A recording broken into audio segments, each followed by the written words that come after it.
Hey, welcome to Success Tips. I'm going to show you some ways that you can make more money on your wholesale deals or any other deals that you're doing. Now, when I was even first starting out, I was buying a lot of properties. I was purchasing them, holding them as rentals. It wasn't until a little later I actually got into doing some wholesaling, doing some rehab type properties, things like that.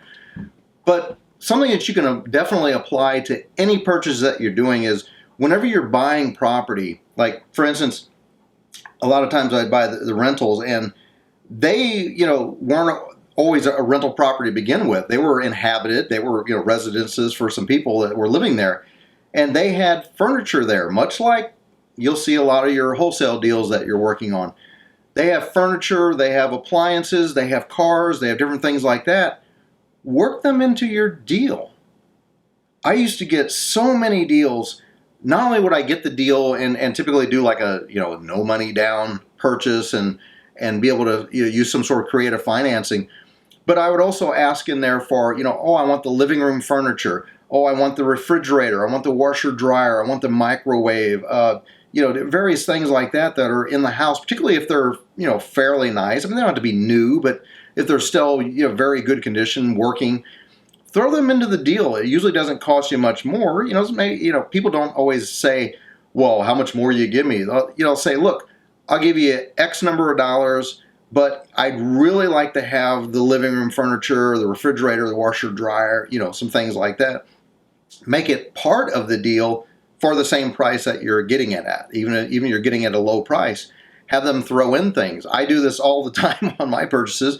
And then two things. For my rentals, I have extra appliances or extra furniture. Like if somebody wants to rent a place furnished and pay me more for it, I can put some, I got some decent furniture of all levels, bad furniture to good furniture. I got all kinds of appliances. I mean, it's kind of funny because I used to get, sometimes I'd be buying, fairly nice houses and having them as rentals. And I'd end up getting, already be planning, wow, I'm going to take my white refrigerator out and I'm going to put this stainless steel one that I'm going to get in this deal in my house and swap them out.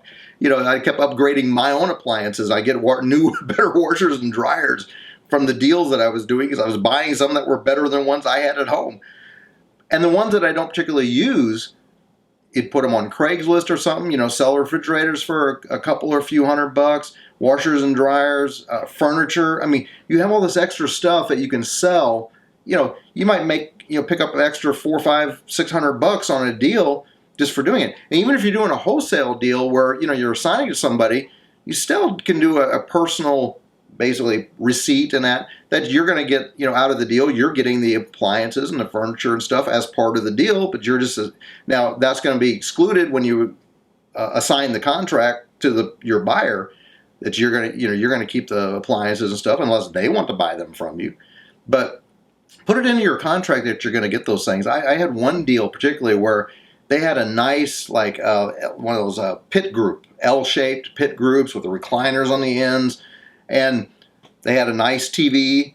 They had a pool table in where the dining room should be. It was actually a house that the parents had bought for their kids to use while going to college, and the kids were graduating, so they had it furnished pretty nice. They even bought them all new appliances at Sears, which were Kenmore appliances, new refrigerator, new washer, dryer, microwave, everything. I asked for all of it. And their response was, particularly, the pool table. Their response was that, oh, well, we were wondering how we were going to move that anyway. Now we don't have to lug that heavy thing around. That'd be great. We'll just throw it in the deal. We don't have to worry about moving it and solve their problem. But I ended up then selling a lot of it, sold the appliances, sold the pool table, got like $500, $600 out of the pool table, sold it, sold the appliances, nice refrigerator, things like that. I ended up making like an extra $1,200 on that deal just for asking. So whenever you're doing a deal, look at some of the things you can get. You can even get cars. They have a car or a truck that's paid for. Hey, throw that into the deal. Doesn't hurt to ask. If anything else, you're using it as a negotiating point. Well, if you're not going to give me the appliances, then I'm going to have to give you a $1,000 lower price because I was figuring on getting those.